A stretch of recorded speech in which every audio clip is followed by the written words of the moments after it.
आप सभी को गोवर्धन पूजा की बहुत बहुत बधाई और हैप्पी फेस्टिविटीज़। हम लोग 5 दिनों का दीपोत्सव मना रहे हैं। उम्मीद करते हैं कि आपकी दीपावली बहुत अच्छी गई होगी और नया संवत भी आपके लिए बेहतर होगा। लेकिन बाजार के लिए अगर बात करें तो संवत 2081 की अच्छी शुरुआत हुई।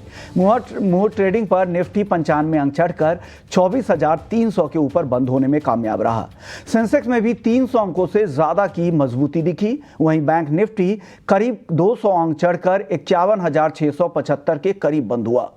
आईटी को छोड़ सभी इंडेक्स में खरीदारी देखने को मिली। अक्टूबर ऑटो बिक्री के चलते सबसे ज्यादा एक्शन ऑटो शेयरों पर दिखा। एमएनएम, हीरो, टाटा मोटर्स और आयशर मोटर्स करीब 1.5 से 4% की तेजी पर बंद हुए। वहीं doctor Reddy's, HCL tech, Britannia और टेक महिंद्रा के शेयर पर दबाव देखने को मिला। लेकिन बाजार और आगे के आउटलुक पर मुहूर्त ट्रेडिंग के मौके पर एनएसई के एमडी और सीईओ आशीष चौहान से हमने खास बातचीत की। हमारे संवाददाता अंकुर मिश्रा ने उनसे कुछ सवाल पूछे कि नए संवत में बाजार के लिए क्या नए थीम रहेंगे और क्या चैलेंजेज है। साथ ही उन्होंने एनएसई के आईपीओ के प्लान को लेकर भी पूछा कि क्या नए संवत में एनएसई का आईपीओ आ सकता है। उन्होंने सारे सवालों के क्या जवाब दिए, आइए सुनते हैं। यहाँ पर कई जो निवेशक हैं वो ये जानना चाहते हैं कि इस संवत में, क्योंकि अभी पिछले कुछ महीने में कुछ चैलेंजेस जरूर मार्केट में हुए हैं, क्या उतना ही ब्राइट रहेगा जितना पिछले साल रहा था?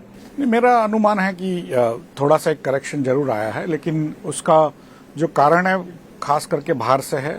अमेरिका का जो प्रेसिडेंशियल इलेक्शन चल रहा है उसमें कईयों को जो अपेक्षा थी उससे थोड़ा ज्यादा विपरीत रिक्वायरमेंट नतीजा आने की संभावना, इसलिए मुझे लग रहा है कि वहां पर जो इंटरेस्ट रेट कम होना चाहिए था फेडरल रिजर्व ने कम करने की कोशिश की है। लेकिन ओवरऑल जिस तरह से चुनावी चीज जा रही है वहां पर, तो लोगों को लग रहा है कि वहां पर इंटरेस्ट रेट एक्चुअली बढ़ सकता है।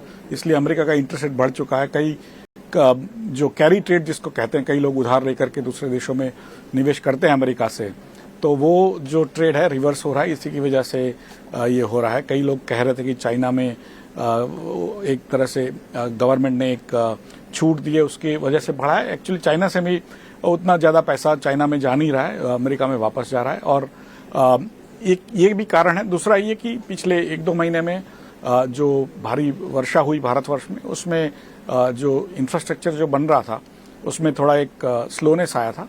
अब मुझे लग रहा है कि जब बारिश खत्म हो गई है तो आगे जाके सरकार, जो सेंट्रल गवर्नमेंट है, वो अपना इंफ्रास्ट्रक्चर बिल्टअप और बढ़ाएगी, क्योंकि जो उनका ओवरऑल डेफिसिट है अभी 30% of the total expected deficit पे चल रहा है, जो 70% उन्होंने अभी अगले 6 महीने में खर्चा करना है। तो मुझे लग रहा है कि ओवरऑल लग रहा है कि जो पिछले 2 क्वार्टर में जितनी वृद्धि नहीं हुई उससे बहुत अधिक वृद्धि अगले 2 क्वार्टर में इकोनॉमी के ग्रोथ रेट में होने जा रही है।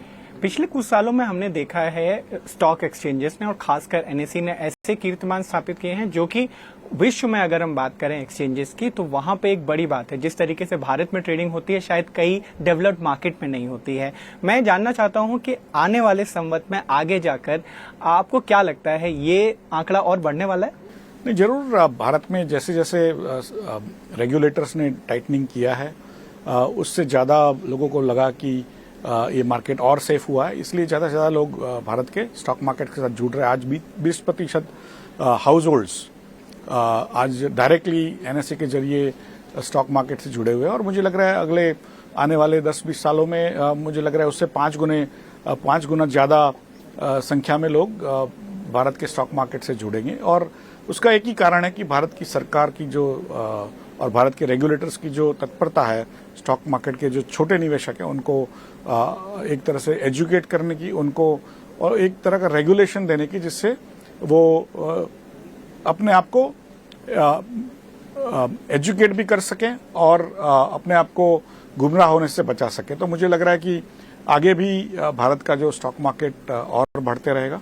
और जैसे जैसे ग्रोथ हमारे पास अवेलेबल है, हमारे पास एक तरह से जो चाइना की परिस्थिति 2004 या 5 में थी, आज भारत 2024 में खड़ा है उसी परिस्थिति में।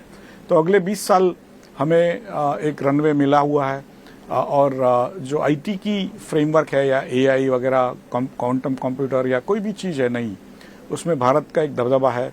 विश्व की सभी प्रमुख संस्थाओं में जो ग्लोबल कैपेसिटी सेंटर अब भारत में लगा चुके हैं, तो मुझे लग रहा है कि उसी की वजह से जो आमदनी भी आएगी और विश्व में जितनी भी प्रगति होगी उसमें एक बड़ा हिस्सा भारत का होगा। ओके, तो ये थे एनएससी के एमडी और सीईओ आशीष चौहान, जो कह रहे थे कि भारत के ग्रोथ पर अभी काफ़ी उनको भरोसा है और आगे ये ग्रोथ चलती रहेगी और वो जो पार्टिसिपेशन है और रिटेल ट्रेडर्स का वो आगे भी और ज़्यादा देखने को मिलेगा।